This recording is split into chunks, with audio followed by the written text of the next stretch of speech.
Karunungang Buhay kasama si Pastor Joey Umali dito lang sa 702 DZAS, Agapay ng Sambayanan.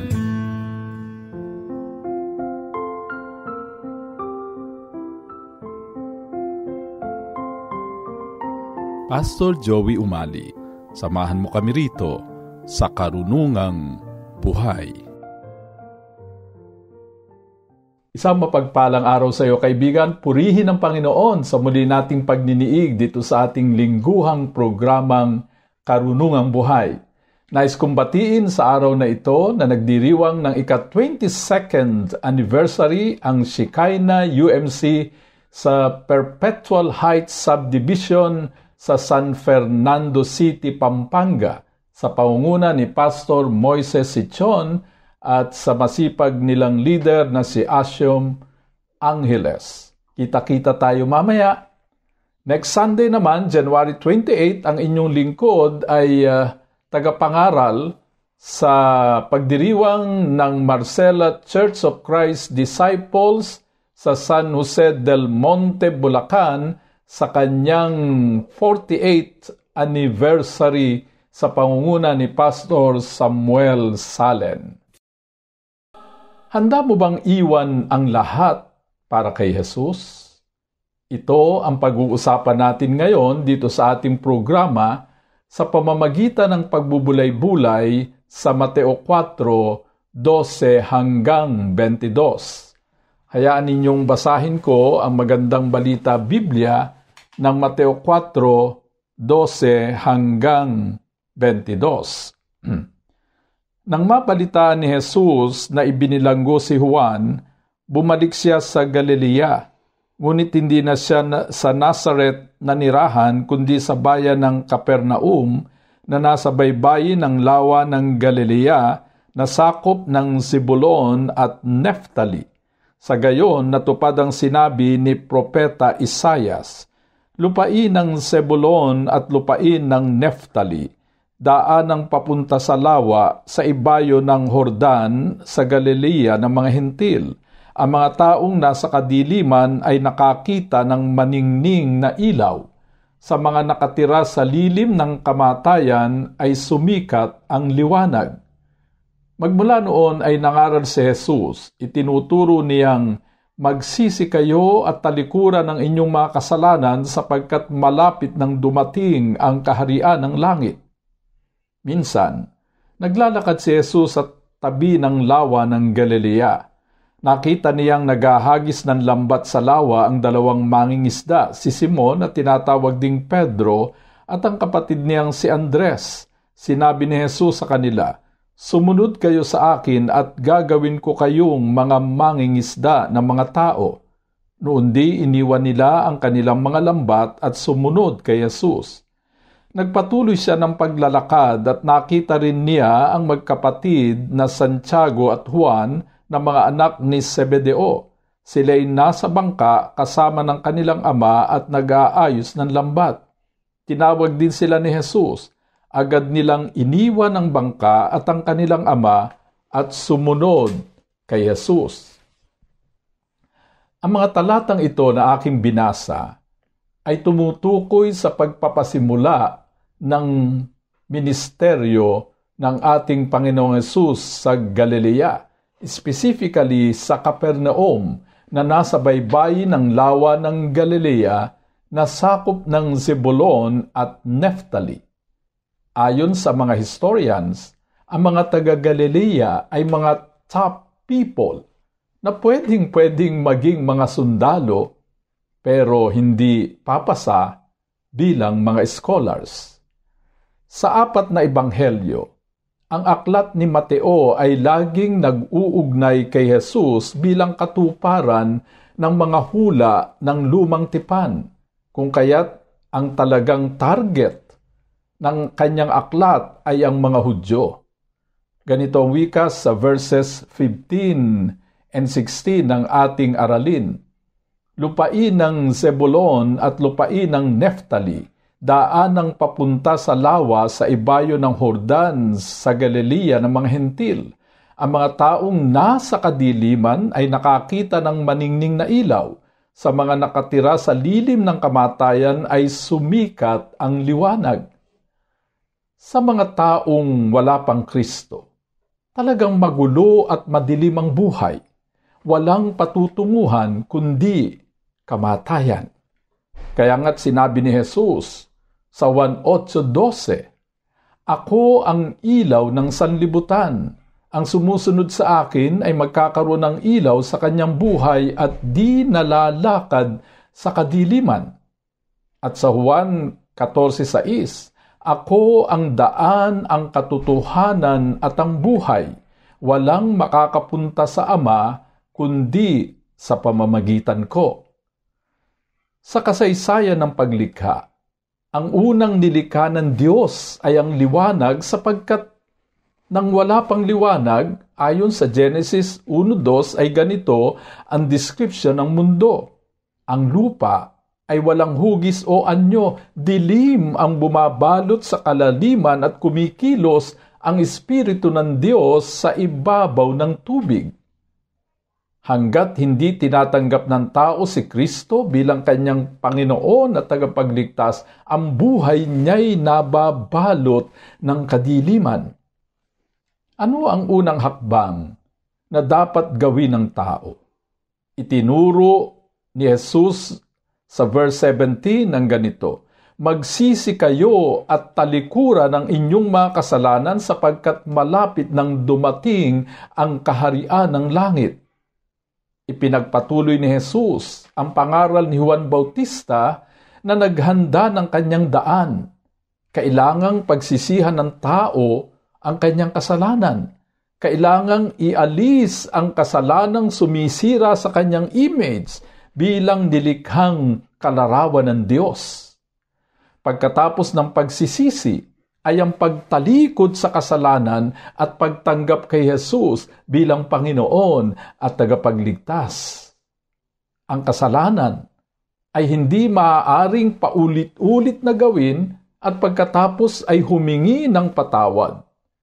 Ang tunay na pagsisisi ay sinusundan ng pagtalikod sa nagawang kasalanan. After emptying ourselves of sins through repentance, Christ, through the Holy Spirit, will enter in to fill the vacuum. Ganitong wika sa Pahayag 3:20. "Tingnan mo, nakatayo ako at kumakatok sa pintuan. Kundi ring gininuman ang aking tinig at bubuksan ang pinto, papasok ako at kakain akong kasalo niya." Sa ating mga Pilipino, ang pagsasalo sa pagkain ang isa sa pinakamataas na sukatan ng malapit na ugnayan. Sa kabilang banda, ang Diyos naman ay laging nakahandang magpatawad sa nagsisising puso. Ganito ang wika sa Roma 10:9, "Kung ipapahayag ng iyong bibig na si Jesus ay Panginoon at buong puso kang sasampalataya na siya'y muling binuhay ng Diyos, mariligtas ka." Ito ang biyaya ng kaligtasan na ipinagkakaloob ng Diyos, hindi dahil sa tayo'y magaling at karapat-dapat, kundi dahil sa ating pananampalataya kay Jesus na anak ng Diyos. Nais ni Jesus na bawat tao'y maligtas. Ngunit ayaw niyang gawin itong nag-iisa. Kailangan niya ang mga alagad upang katulungin at ipagpatuloy ang pagliligtas sa sangkatauhan. Dito sa kasaysayang ating pinagbubulay-bulay, lumitaw ang mga sumusunod na katotohanan tungkol sa pagmimisyon ng mga tagasunod ni Jesus. Una, magsisimula ang lahat sa pamamagitan ng pagsisisi ng kasalanan. Kailangang kilalanin ng tao na siya'y makasalanan at nangangailangan ng tagapagligtas. Ito ang malaking pagkakamali ng mga pariseo at mga eskriba. Inakala nila na sapagkat sila'y sumusunod sa pinakamaliit mang kahingian ng batas, walang magagawa ang Diyos kundi sila'y iligtas. Parang blackmail ang labas. Ngunit ang katotohanan, wala naman talagang maaaring makasunod. Sabi nga ni Pablo sa Roma 3:23, sapagkat ang lahat ay nagkasala at walang sino mang nakaabot sa kaluwalhatian ng Diyos. Walang sino man. Walang sino man ang nakaabot sa kaluwalhatian ng Diyos. Ikalawa, dahil hindi natin pwedeng iligtas ang ating sarili, ang Diyos din ang gumawa ng paraan upang tayo'y maging karapat-dapat sa kaligtasan. Itinuring tayong matuwid. Inari tayong anak na tagapagmana ng kanyang kaharian dahil sa pananampalataya natin kay Jesus. Wika sa Roma 2:24. Ngunit dahil sa kanyang kagandahang loob na walang bayad niyang ibinigay, sila'y itinuring na matuwid sa pamamagitan ni Kristo Jesus na siyang nagpapalaya sa kanila. Yes, tayo'y alipin ng kasalanan, ngunit tayo'y lumaya sa pagkaalipin ng kasalanan nang tayo'y sumampalataya kay Jesus. Ikatlo, ang kaligtasan ay biyaya ng Diyos at hindi bunga ng mabubuti nating gawa. Wala tayong kakayahang gumawa ng mabuti na sapat para tayo'y iligtas ng Diyos. Lahat ng gawin natin ay kulang, kapos, hindi sapat. Ganito ang wika sa Efeso 2:8 at 9. Sapagkat dahil sa kagandahang loob ng Diyos, kayo ay naligtas sa pamamagitan ng pananampalataya at ito'y kaloob ng Diyos at hindi mula sa inyong sarili, hindi ito bunga ng inyong mga gawa, kaya't walang maipagmamalaki ang sinuman. Wala nga tayong sukat ipagmalaki. Kahit na tayo'y laman ng simbahan, kahit na sinasabi nating tayo'y sumusunod sa lahat ng kautusan. Kung si Pablo nga, na higante ng pananampalataya, ay nagsabi sa 2 Korinto 11:30, kung kailangan kong magyabang, ipagyayabang ko ang mga bagay na nagpapakita ng aking kahinaan. Abay, tayo pa kaya ang makapagyayabang sa iniisip nating mga katangian? Ikaapat, nais ng Diyos na maging katuwang sa pagmimisyon ng pamilya. Ang una niyang tinawag na mga alagad ay magkakapatid. Makahulugan po nito. Ang una niyang tinawag ay ang magkapatid na Pedro at Andres at ang magkapatid na Santiago at Juan. Kaya't sa gawain ng pagmimisyon ay hindi isyo ang family dynasty, sapagkat nais ng Diyos na isangkot ang buong pamilya sa pag-abot niya sa lahat ng tao.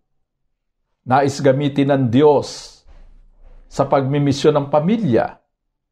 Hindi siya nasisiyahan na individual lamang ang naliligtas. Ang nais ng Diyos ay iligtas ang buong pamilya. Ang nais ng Diyos, walang sino mang miyembro ng pamilya ang maliligaw at mapapahamak.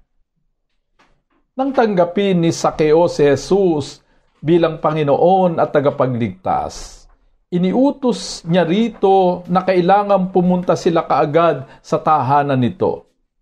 Ganito ang wika ni Jesus sa Lucas 19:5. Sakeo, bumaba ka agad sapagkat kailangan kong tumuloy ngayon sa iyong bahay. Hindi rin tayo dapat maging masaya kung mayroon pang miyembro ng ating pamilya na wala pa sa Panginoon. Si Jesus ay hindi lamang dapat manirahan sa ating puso, si Jesus ay dapat manirahan sa loob ng ating tahanan. Kung mayroon mang institusyong nanganganib sa kasalukuyan na mawasak, ito'y ang pamilya na ang Diyos mismo ang nagtatag. Ang malaganap na drug addiction sa ating bansa ay nagpapakita ng kabiguan ng pamilya na lingapin ang mga kaanib nito. Ang mga Pedro at Andres, ang mga Santiago at Juan ng mga pamilya ay kailangang maging tagasunod ni Jesus. 5, tatawagin tayo ng Diyos upang maglingkod sa panahong tayo'y abala sa paghahanap buhay. Tatawagin tayo ng Diyos sa panahong tayo'y busy. Ganito ang wika sa verse 20. Noon di iniwan nila ang kanilang mga lambat at sumunod kay Jesus. Ito'y tumutukoy sa magkapatid na Pedro at Andres. At sa verse 22, agad nilang iniwan ang bangka at ang kanilang ama at sumunod kay Jesus. Ito'y tumutukoy naman sa magkapatid na Santiago at Juan. Pansinin ninyo na ang apat ay tinawag sa panahon na sila'y nangingisda, sa panahong sila'y busy sa kanilang hanap buhay. Ngunit nang sila'y tawagin ni Jesus, sila'y sumunod noon din, ora mismo, kaagad. Nang sila'y sumunod kay Jesus, mayroon silang iniwan. Iniwan ni na Pedro at Andres ang kanilang lambat, na yun ang gamit nila sa kanilang hanap buhay. Iniwan ni na Santiago at Juan ang kanilang bangka at ang kanilang ama. Hindi lamang hanap buhay ang kanilang iniwan, kundi maging ang kanilang ama. Kapag tayo'y susunod sa tawag ng Panginoon, sigurado ring may ipapaiwan sa atin mga bagay na sa atin ay lubhang mahalaga. Ang pagsunod kay Jesus ay nangangahulugan ng pagbabago ng katapatan o ng loyalty. Ang pagsunod kay Jesus ay isang deklarasyon na siya na ang ating priority, na siya na ang ating loyalty at walang pangalawa. Kung mayroon mang pangalawa, ay napakalayo ng agwat that there is no point of comparison. May isang napakalungkot na kasaysayang naitala sa Biblia. Ito'y ang binatang mayaman na hindi matalikuran ng kanyang kayamanan sapagkat ito ang kanyang priority, ito ang kanyang loyalty, ang kayamanan ang laging nasa unahan ng kanyang prioridad. Ganito ang tala sa Mateo 19:21 at 22. Sumagot si Jesus, "Kung ibig mong maging ganap, ipagbili mo ang lahat ng iyong ari-arian at ipamahagi sa may hirap, at magkakaroon ka ng kayamanan sa langit. Pagkatapos bumalik ka at sumunod sa akin." Pagkarinig nito, malungkot na umalis ang binata sapagkat siya'y napakayaman. Alam nyo, yun ay isang paraan ng pagsubok. Kung ano talaga ang prioridad at ang loyalty ng binatang ito lumabas, na dahil ang kayamanan ng kanyang priority, hindi siya makasunod kay Jesus. 6, pagkatapos na tayo'y sumunod, itataas naman tayo ng Panginoon. Pagkatapos na iwan na natin ang lahat para sa Kanya'y ibibigay naman niya sa atin ang lahat. Ganito ang wika ni Jesus kina Pedro at Andres sa verse 19. "Sumunod kayo sa akin at gagawin ko kayong mga mangingisda ng mga tao." Mula sa simpleng panguhuli ng isda, sila'y manguhuli ng kaluluwa upang dalhin sa paanan ni Jesus. Mula sa pagkaing nasisira, ang magiging focus nila'y ang pagkaing hindi nasisira sapagkat ito'y may kinalaman sa buhay na walang hanggan, from secular to eternal business.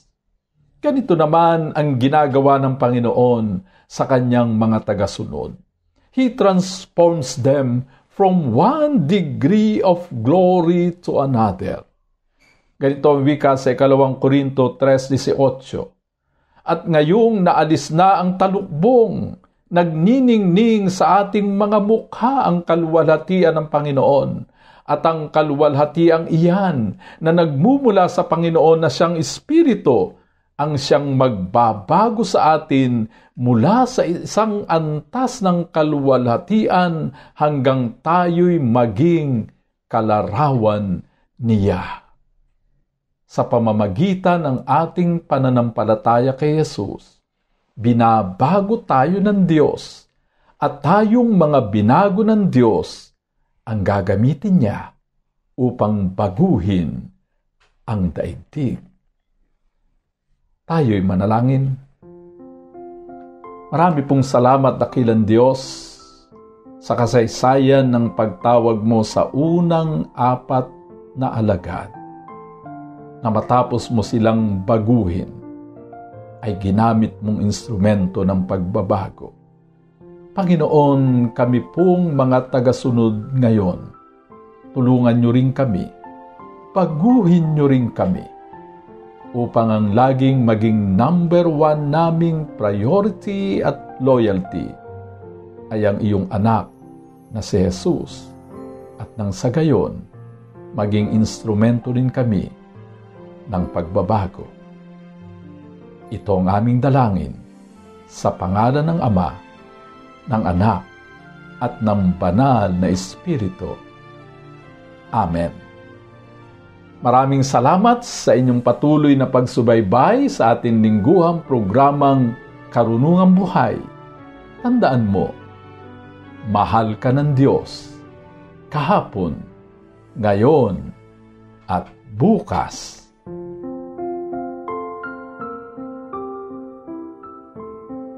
Pastor Joey Umali, nagpapasalamat sa iyong pakikinig dito sa Karunungang Buhay. Hanggang sa susunod na linggo, tandaan, ang salita ng Diyos ay karunungang buhay at tanglaw sa ating landas, isa-isip at isabuhay para sa matagumpay na pamumuhay. Inyong napakinggan si Pastor Joey Umali sa Karunungang Buhay. Tunghayan muli ang programang ito dito lang sa 702 DZAS, Agapay ng Sambayanan.